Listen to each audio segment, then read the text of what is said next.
अगर आपको आज तक ऐसे वाले क्वेश्चन समझ में नहीं आते हैं तो कोई बात नहीं, आज आप इस क्वेश्चन को देखो मैं कैसे बनाता हूं, आपका बिल्कुल कंसेप्ट क्लियर हो जाएगा, सारे क्वेश्चन बनेंगे। ठीक है, इस टाइप के क्वेश्चंस को हम कहते हैं कि ये लॉज ऑफ मोशन का कनेक्टेड बॉडी प्रॉब्लम्स हैं, जिसमें हो सकता है सरफेस में फ्रिक्शन हो, आपको गिवन हो, नहीं गिवन हो, कोई भी केस हो सकता है। इस केस में फ्रिक्शन गिवन है 0.05 जो म्यू की वैल्यू है। आपसे पूछा है कि ये दोनों बॉडी जब मूव करेंगे जो कि कनेक्टेड है तो इनका एक्सेलरेशन क्या होगा, और साथ ही साथ में टेंशन भी निकाल के आपको बताऊंगा कैसे टेंशन निकालते हैं। ठीक है, तो ऐसे क्वेश्चन को करने में सबसे पहला होता है फोर्स डायग्राम खींचना।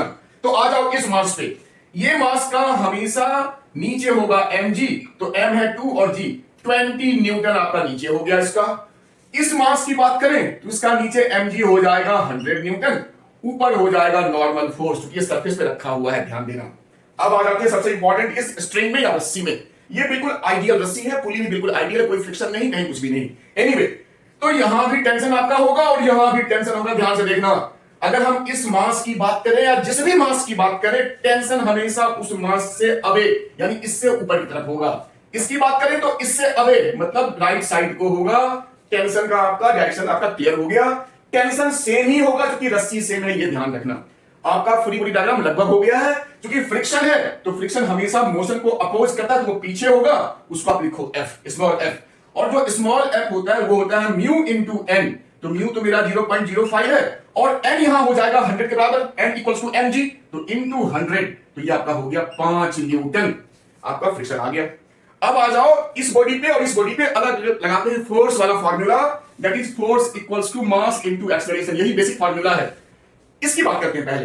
देखो इस बॉडी में दो फोर्स हैं, इसको और इसको भूल जाओ, ये ऊपर नीचे का ये ऐसे चल रहा है ना इस डायरेक्शन में, एक है राइट को एक है लेफ्ट को, तो नेट फोर्स हो गया right minus left equals to mass into acceleration. तो इसका मास 10 है और एक्सेलरेशन हमने a ले लिया, पहला इक्वेशन तैयार इतनी आसानी से।